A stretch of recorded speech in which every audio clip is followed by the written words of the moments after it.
just up the road. This is my 2017 Dodge Charger.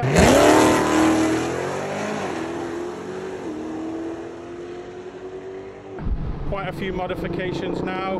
Nitrous Outlet kits, let me take you through it. We've got a dedicated fuel system. We've got 2 bottles, 2 10-pound bottles with bottle heaters as well. We have the ProMax controller, which means I can just hold onto the steering wheel and I don't need to press any buttons. We got a purge system called the Big Show, which gets everyone excited on the line when I do it.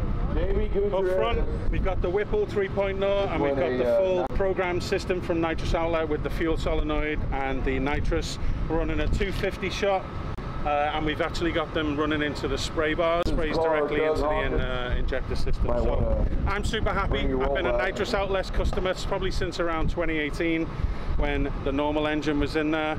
I first ran my 9.5 with nitrous, very happy, and then we did a full engine rebuild and we put nitrous spray bars on, and I'm hoping today, fingers crossed, we'll run less than an 8.5 in a car that weighs 4,700 pounds.